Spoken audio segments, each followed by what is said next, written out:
जय श्री कृष्ण। गीता का 5वां अध्याय 19वां श्लोक, जहाँ भगवान समदृष्टि की बात कर रहे हैं। इससे पहले वाले श्लोक में भी भगवान ने समदृष्टि की ही बात की और अभी भी बात कर रहे हैं। भगवान कह रहे हैं इहैव तैर्जितः सर्गो येषां साम्यते स्थिता साम्ये स्थितः मना निर्दोषम ही समा ब्रह्म तस्माद् ब्रह्मणि ते। अर्थात जिनका मन समदृष्टि में स्थित हो जाता है वे इस जीवन में जन्म और मरण के चक्र से मुक्ति पा लेते हैं। समदृष्टि क्या है?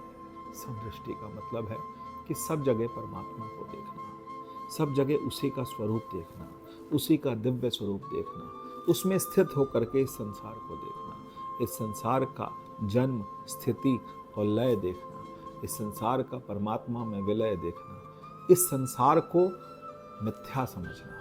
मिथ्या का मतलब क्या है? मिथ्या का मतलब है, मिथ्या शब्द का अर्थ है कि जो देखने में तो बिल्कुल सही लगे, बिल्कुल सत्य प्रतीत हो, लेकिन कुछ समय बाद वो बदल जाए।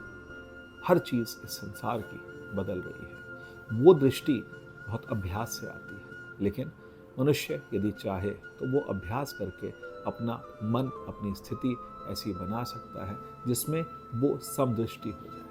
भगवान कहते हैं संतुष्टः सततम योगी यत आत्मा दृढ़ निश्चय। तो संतुष्टः का मतलब वो संतुष्ट है।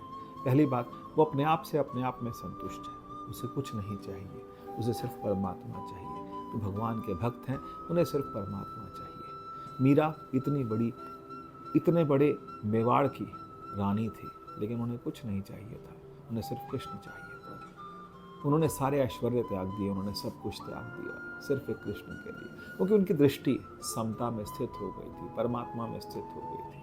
उन्हें हर जगह कृष्ण नजर आ रहे थे। तुलसीदास जी बहुत सुंदर कहते हैं, सिया राम मैं सब जग जानी करहूँ प्रणाम जोरी जुग पानी। मैं अपने हाथ जोड़ करके इस संसार को प्रणाम करता हूँ।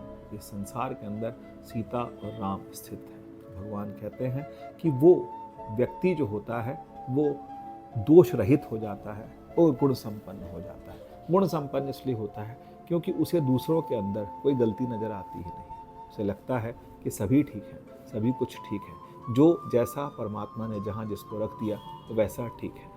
तो और खुद वो परम सत्य में स्थित हो जाता है। परम सत्य में स्थित हो जाना भागवत का यही संदेश है। सत्यम परम धीमहि।